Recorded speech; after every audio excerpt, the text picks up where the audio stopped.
Évangile selon Matthieu, chapitre 23.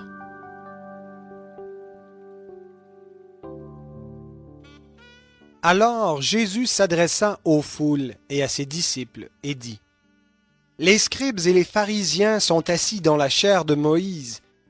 Faites donc et observez tout ce qu'ils vous diront, mais n'agissez pas selon leurs œuvres, car ils disent et ne font pas.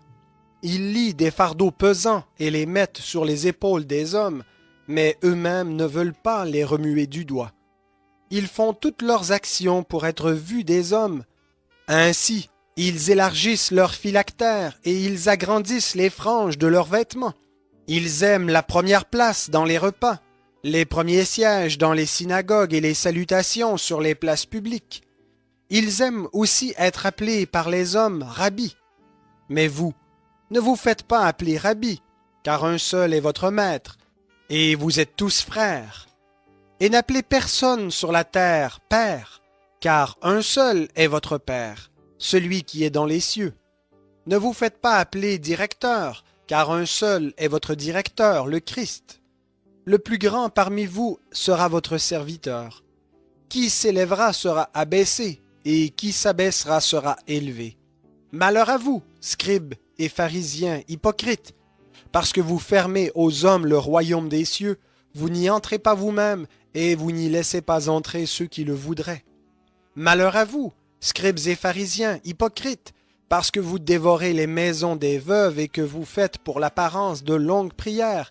À cause de cela, vous subirez une condamnation particulièrement sévère.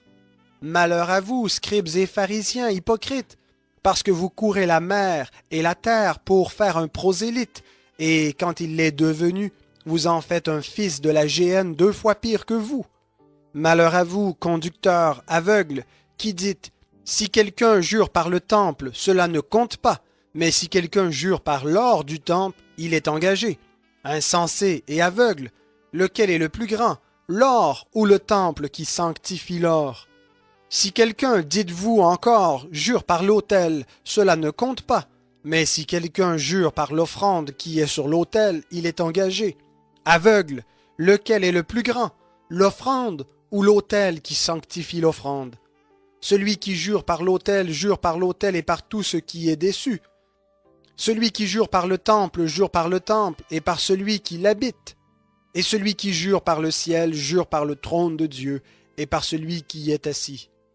Malheur à vous, scribes et pharisiens hypocrites, parce que vous payez la dîme de la menthe, de l'âneth et du cumin, et que vous laissez ce qu'il y a de plus important dans la loi, le droit, la miséricorde et la fidélité. C'est là ce qu'il fallait pratiquer sans laisser de côté le reste. Conducteurs aveugles, qui retenez au filtre le moucheron et qui avalez le chameau.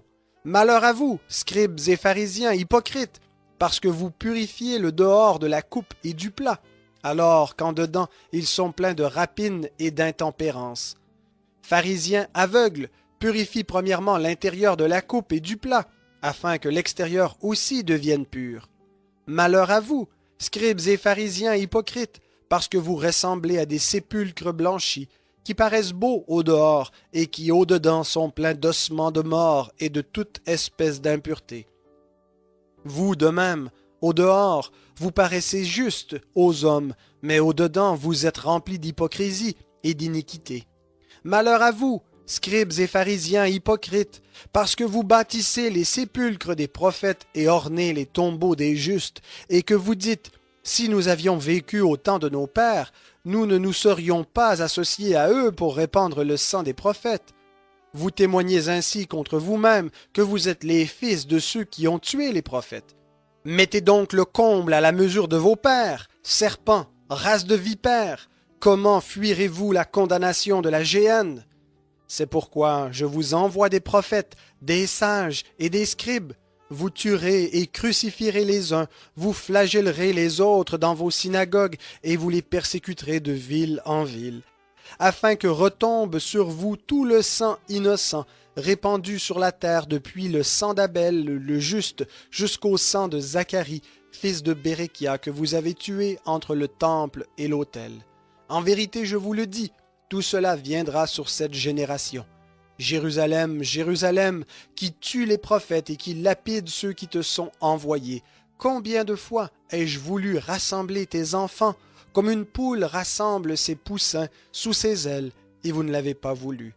Voici, votre maison vous est laissée déserte, car je vous le dis, vous ne me verrez plus désormais jusqu'à ce que vous disiez, béni soit celui qui vient au nom du Seigneur.